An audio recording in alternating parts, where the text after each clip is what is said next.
Welcome back to our wisdom workshop. Hi, Julia. Hi, Purvi. And we welcome our guest today, that is Dr. Carola Strassner, Professor Dr. Carola Strassner from the University of Muenster. Welcome, dear Carola. Thank you very much, and it's great to be with you both. Hi, Purvi, and hi, Julia. Hi. Great to have you here, and thank you so much for your time and taking the time for this interview. We would like to know a little bit more about you, Carola, and could you introduce yourself and tell us what you're doing? Well, I'm at the University of Applied Sciences in Muenster, and I'm in the Department of Home Economics, Nutrition Science and Facility Management. I have a full-time teaching post there for sustainable food systems and nutrition ecology, and I've been there now about 12 years after coming from a stint in private business in Frankfurt in the middle of Germany, where we had a company which was geared towards bringing organic food into the food service sector, which we did for, I think, about 10 years while I was one of the partners in this company. My background is in nutrition science and probably mostly in business, but my interest really lies in finding a way to look at things as a system in the food arena. So that's something that kind of characterizes what I do, largely in the food service sector. So anything out of home, like school meals, hospital meals, canteen meals in businesses or universities, that sort of arena, and also looking at organic food as a food system. Oh, that's very interesting, and it's also quite vast and very interesting fields you are touching. And can you tell us why you choose the food line? Why is that so important to you? Well, I think I kind of came to it as a young person through curiosity. As a child, I wanted to be a veterinary scientist. I wanted to help animals. And the studying for veterinary science or zoology was a little bit not sort of my line in South Africa, where I lived at the time. So I took the other two life sciences, which were in the micro field, the microbiology and the biochemistry, as my bachelor. And then I moved on to food science with a master, because I had a friend that was studying food science at another university, and she kept telling me these little tidbits about how this food is made and what they do to this raw material. And I started getting really interested in this. And so I changed from biochemistry and microbiology to food science, which was really fascinating because we learned all about how food is produced, the technology, the putting foods together to make other foods. And from that, though, I moved on to human nutrition. And when I did a PhD in Germany with Klaus Leitzmann at the University of Gießen, I came full circle and I found what I needed to complete that area, which was the human being. Because biochemistry is very much in the laboratory. You're looking at really, really fascinating things, but you're focused on that very, very small aspect of it. And food science is fascinating. All the technology is great, but you're also looking at processes and you're separated from the human. But when you go to nutrition science, that's what it's all about. That's what it's for. It's for feeding us. And that's why it's the one part of why I'm really interested in that area. And the other thing about food is it's the one thing we ingest. Everything else in our lives, this clothing sits outside, these glasses sit outside, the jewelry sits outside. Yes, I put cream on, and some of that will maybe enter into my body. And yes, I may ingest medication at some stage, but there's nothing else in human life that we consistently, day after day, put into our bodies and that dissolves there or gets expelled and gets taken up. And that's why, to me, it's just one of the most fascinating things. Wow. So talking about nutrition and about the chains of reactions that happen inside your body when you feed yourself, I always think about the whole world, and people suffer on hunger in some areas, and in other areas people have more than they would need. So people are facing undernutrition and overnutrition. So we all know about the physical damages this might cause within us humans, but I think many are not aware of the mental and psychological imbalances which it might cause in the individual and as such in the society, which is directly linked on the well-being of every human being. So do you have any insights to this topic, and would you like to share them with us? Well, we do. We run a course here in Muenster specifically about hunger. I do it with a colleague of mine who's a pediatrician, and he's been a member of the team, the delegation that Germany sends out when there are catastrophes around the world. So the earthquake in Haiti or the earthquakes in China, all these sorts of things, he gets sent out as part of the team. And the two of us got together early on in my years at university here in Muenster because we actually thought everyone focuses too much on overnutrition. So everyone especially in a Western world academic setting, I mean, that's what you get faced with outside when you're in a praxis or if you're in the medical field. Most of it is about overnutrition. And we decided that we wanted to redress that balance because you do find undernutrition in our societies. It can be linked to old age. Typically males, older males, are a risk group, or it's linked to alcohol abuse, those sorts of things. So it's often tied with specific societal situations, but it is an issue.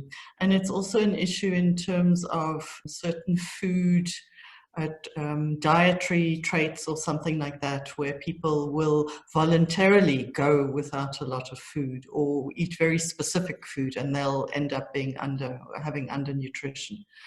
And there's the physical component, absolutely, which we know a lot about, both for under and overnutrition.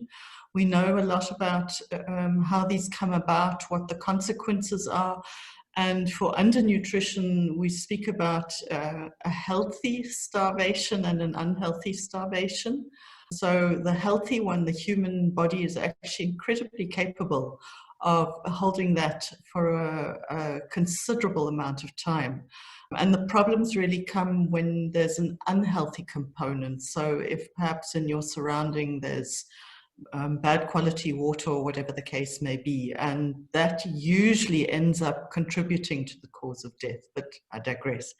The mental or psychological consequences, they're actually in part physically connected with it. So they are linked to consequences of physical changes.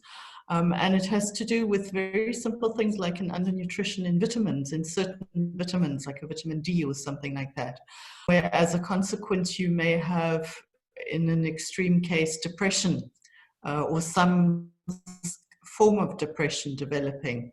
And it's something that is we actually connect with pictures that we see in the media coming from countries that a lot of these pictures of hungry or undernourished people, and especially children, come from. And we often connect this apathy that we see with the people. So they seem to sit around, they seem to do nothing. And if it's not explained, we might start misunderstanding what is happening, but it's actually also a possible consequence of undernutrition. And it certainly, in consequence, does contribute, of course, to the mental situation.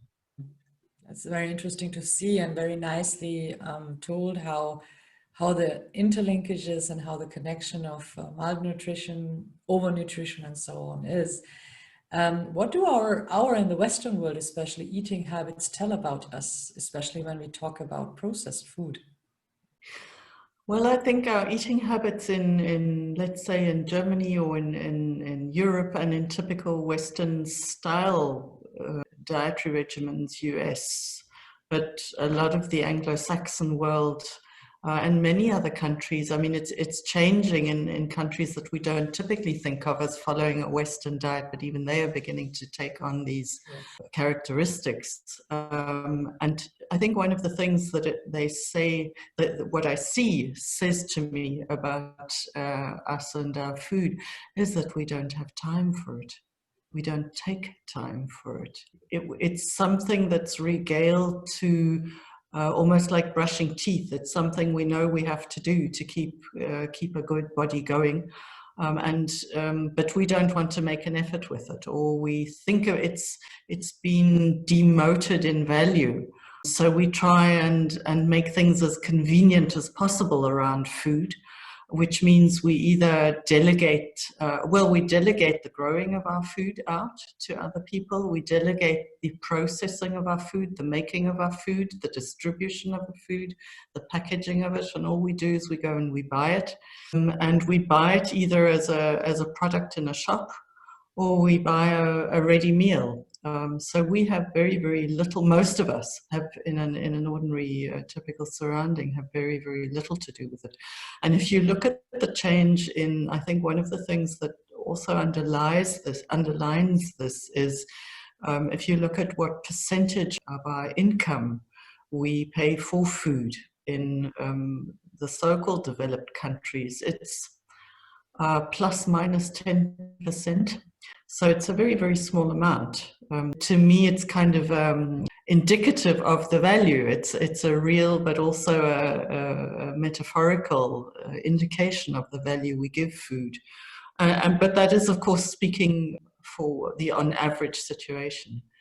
And it has meant that over the years, because you mentioned processed food, it has meant that over the last decades, what has increased in the offer and the availability of food, the form that we find our food in, is more and more processed. And the processing takes all manner of degrees. So we might find something kind of just slightly clean, chopped up. You might think of pieces of fruit that you might get at a supermarket. So it's someone's picked it, it's been cleaned up, and it's been chopped, it's ready to eat.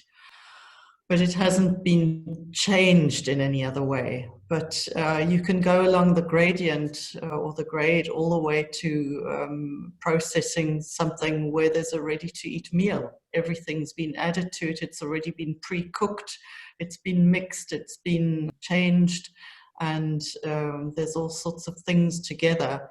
And on a certain level, maybe there's not really, it's not so much that we have foods that have been processed in any way. We do that in our home kitchens if we cook as well.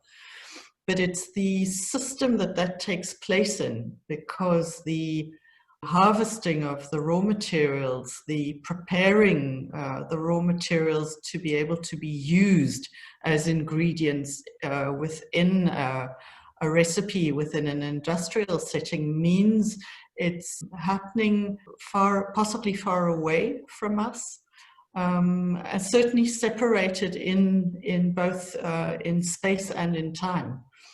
So it might happen somewhere else, it might happen at a totally different time.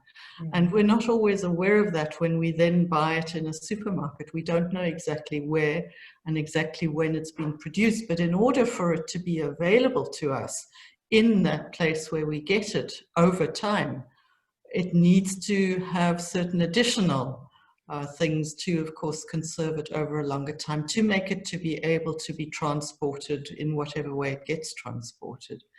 And those are things that the ingredients for that are not necessarily terrible in and of themselves, but we need to be aware that that's the kind of system we're living in.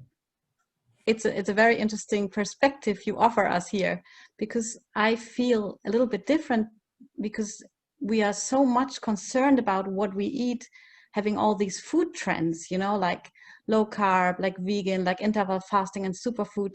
This is one question I have, how this fits in there. The other question is, because we are looking at feminine leadership, and I have the feeling that this, having a meal together as family, really cherishing the food we have, and growing it and so on are very feminine values, and we have lost them along the way. So I'm wondering if you can sort of give me answers to both of these questions somehow.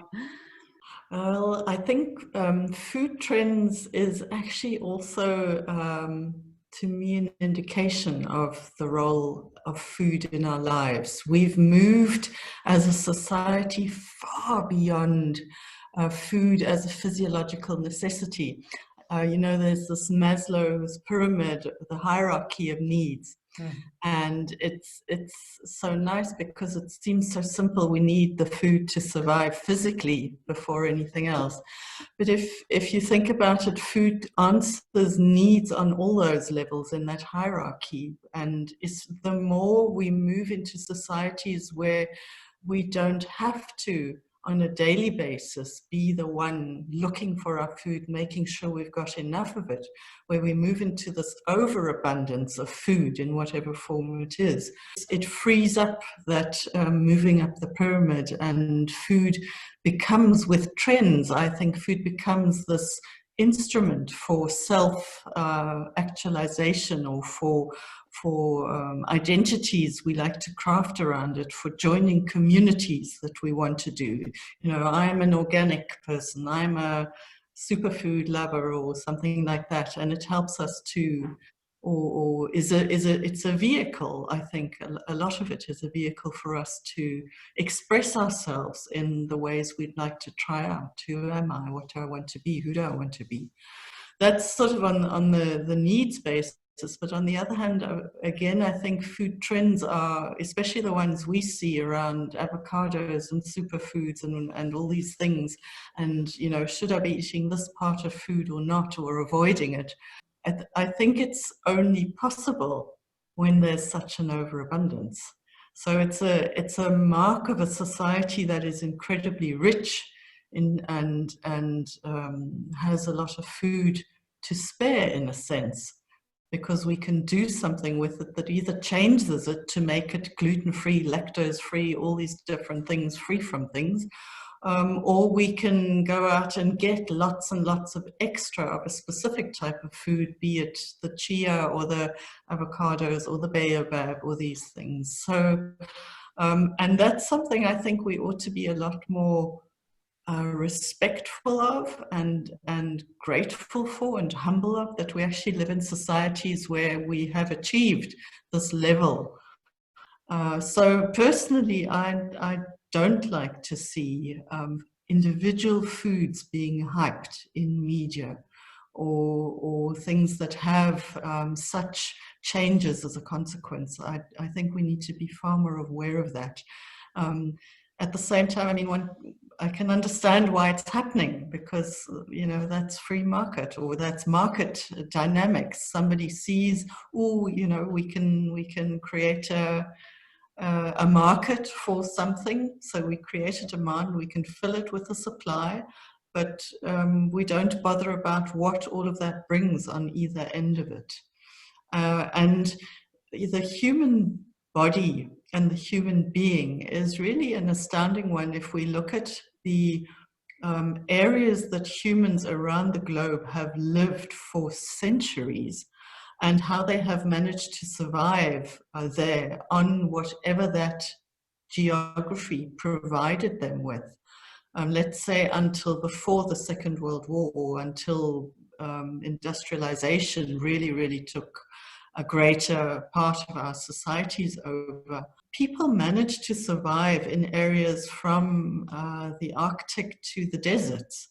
And they didn't survive badly in terms of physiology. They survived over generations and had sometimes very, very specific diets to what those areas provided. And it's an indication that the human body is able to survive on an incredibly broad range of foods and food combinations, which means that we're actually able to survive on a lot. A lot has to happen before something really goes wrong with our bodies and connected areas. So when these food trends are hyped along the lines of diets, and there's only this diet or that diet, that's the one real diet for humankind. I think those kinds of statements we really need to take with a grain of salt. It doesn't really fit with the history of human nutrition over the generations and the decades. In terms of feminine leadership in the food and the nutrition arena, that's a fantastic topic. There's a lot, I think, that can be said there. I think, to me, one of the central things is the issue, or the ability to care. I think it's actually an ability that both men and women have, but it's something that seems to have been regaled to women more than to men, and certainly in my life and what I've seen around my family and my peer groups and the generations above and below, care has been something far more visible in the woman's side, in the feminine side of my life and around that.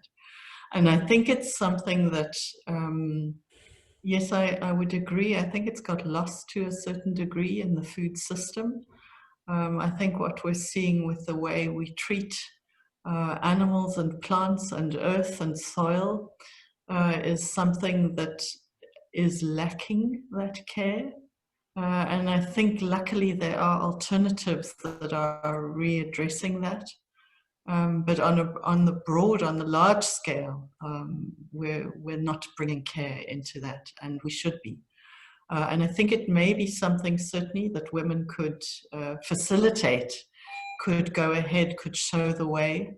And I think they would have the courage to do that. And I think many are doing that. I think if we look at some of those that have been recognized, not just in the food arena, but it brings us into the natural world and into the state of that natural world, because that's where most of our food is grown.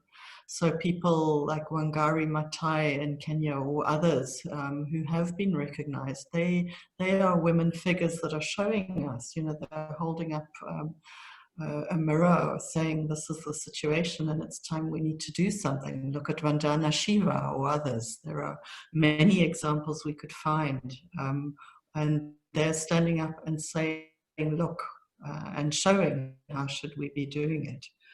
I think there's also a chance, because to me, I saw a quote the other day in an article, I think it was in the FAZ, and it was an article from the science part of it, from the science area, and they were looking at space travel because of the space station and all the traveling there and back. And of course they were looking at, so what about food in the space station? And one of the things that came up was the issue of, well, what about, it's all very nice we go to the space station now, but what about long-term travel in space? If we think of Elon Musk and the plans to go to Mars and all these things, it means that if we do something like this as humanity, we're going to be traveling for a long time. And how are we going to manage to feed ourselves in that? And there was a lovely sentence in it, and it said, if we want to do long-term space travel, we're going to need food that tastes good, and we're going to be able to need to garden. And I thought, this is the most ironic statement I have read in a long time. Coming from South Africa and knowing worldwide that the trend is for people to move into cities, into urban areas, and leave agriculture, farming, land, country life behind them, at least as the overarching trend at the moment. We speak in South Africa and in this area, we speak of urban aspirations of people coming from the country or from the rural areas. They want to leave that behind. They want to move out of that. They want to partake. They want to have a part in kind of the promised land of life in the city, this convenient life, this good life. And it means there's a real challenge, because people today are looking for, how can we reconnect young people to farming and agriculture, and to perhaps find an answer against this urban aspiration. And here in this article was this whole thing about probably the most high technology, to bring humans, to propel them into space and give them some kind of highly compressed tube that they can live in on their travels and feed them. And what do we need to do that? We need to be able to garden. I thought, that's grand. I mean, it just shows us, we can't get away from this very, very basic skill.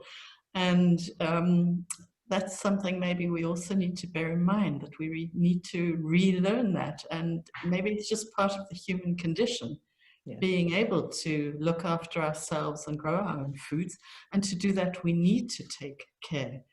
And often it has been over the generations, it's been the women who have kept the kitchen garden, who have kept the fruit trees, and who have harvested that and made it able to be stored, processed it to be able to keep. There are so many interlinkages of what you have said, and it's complex, it's not easy, but it makes sense to see that all the topics which we've had till now also in our podcasts, if you link them together, they all make sense. If you remember Nicole, who was talking about the wildlife, and says if she thinks back to the Western world and looks at the concrete, and we clean up every day the houses, to remove the leaves from the pathway and so on, it's actually against the nature. And what you are saying is exactly the same. We are living against the nature. And if you look at the Ayurvedic science, which is behind that, also says that actually the food which you prepare in the moment can only be eaten, and it should not be stored at the end. It should not be deep frozen and all thing, which makes it more convenient to live. Now, let's not talk about processed food, but if we cook and even deep freeze it, it's no more actually, it doesn't have any nutrition according Ayurvedic science, It makes no sense, because I also think with the sentence you said right now from the newspaper, our physiology is not going to change, even if our lifestyle is changing. So it's very interesting. You mentioned the word soil, and I would like just not to go too, I think that's a topic for itself and can be explored another 2 hours. But why is soil so important, and that we need if we really want to have a future on this planet? Well, soil is literally where the nutrients come from. So we know for ourselves we need food that has basic building blocks that can replace our building blocks, like the classic sort of fats, proteins, etc., carbohydrates. So whatever's in food can be broken down in our system and rebuilt within us, so that there's in a sense, a cycling of nutrients. But it's very much more than that. We also need specific nutrients that we can't generate ourselves in our bodies, vitamins and minerals that are essential. And in essence, food is the vehicle for that, and the place where the food itself is through the soil, either in the soil itself or above the soil, but linked to the soil through a plant. Or if it goes, if we're talking about animal foods or food from animals, whether it's dairy or whether it's animal products, they have been fed on plants grown on the soil. So whatever it is that we ingest is always linked in some way to the soil. And the quality of that soil certainly makes a difference. And the current dominant agricultural system is oriented to quick growth, a quick production, and a high yield. And that makes sense if we go back to the time period that was developed, where there was still a very real challenge of getting enough food and becoming satiated and getting all those nutrients we needed. But today the situation is very different, and we need to be far more choosy about our foods, because they have a lot of stuff in, but we don't need all that stuff given our lifestyles. And the soil is the vehicle for facilitating, or it's the necessary material for giving a foundation to the plants. for giving them the place to grow, for their roots to grow, for the roots and their systems to take up the nutrients that they need, and to build or to grow the flower or the flowering and the seeds that come out of that, and whatever parts of the plant it is that we then harvest and use as food. And if we keep growing on a certain piece of land, and what we take out is not replenished, then it's an easy mathematical problem to know that what follows is going to be, there's not going to be enough. And we've tried to combat that by coming up with fertilizers, with very efficient fertilizers that are highly targeted to very few nutrients that increase the growth and increase the yield. But that doesn't mean that they're revitalizing the soil. And soil itself is a complex body, and it's beyond just earth and minerals, but there's also living beings in a good, healthy soil. And they contribute to the structure of that soil, to the way that soil is composed. For example, they will contribute to the aeration of that soil, because they might burrow and create little paths for themselves, which means that the soil is perhaps not as compact as it would be, which might contribute to a better environment for certain plants. But it's also the soil has the different layers, and the top layer in more, let's say, in more agroecological or organic farming practices, or previously in home farming practices or home gardening, has an organic matter layer. So that which we know from compost, or the leaves that you were mentioning that we would leave on the ground, or when we prune plants and we chop up the little bits we've pruned and we bring it out onto the earth. That organic layer is very, very important, because it's a protection for the soil underneath, so it can keep the moisture, for example. It can regulate, it's our skin a little bit, it can regulate the temperature and the moisture level, but there's also something biological happening in that layer. It's being decomposed by microbes, or by insects, or by other small fauna. That means it's being broken down, and the nutrients are able to return to Earth in that cycle. And there's a very interesting movement now gaining strength internationally, flying the flag of regeneration of soil. And it's also linked to the whole climate change issue, or climate debate, because soil also is the vehicle for capturing and binding carbon. And it does that through that organic matter and the quality. So it's a highly, highly critical issue, actually. And I'm very glad to see that it is receiving more and more attention, because we need to give that soil a lot of attention now. If you say it, if we talk about taking care and caring leadership, it's also called Mother Earth, you know, so the soil connected to Mother Earth is again the female quality we're talking about. In that sense, it is. It provides us with nurture, and you know, how we treat our mother is going to come back to us. Yes. Yes, and to soil, our water and our air quality is directly interconnected. And I think about, you know, the mangrove forest being taken away for fish farms, and the mangrove forests need hundreds of years to grow there, and they are just the best carbon taker on the world. And then these fish farms only last 5 or 6 years, and then the soil is already so bad that they need to move. So what we do here, and the same is with the 4 layers of soil you talk about, you know, it takes hundreds of thousands of years to grow this 4th layer.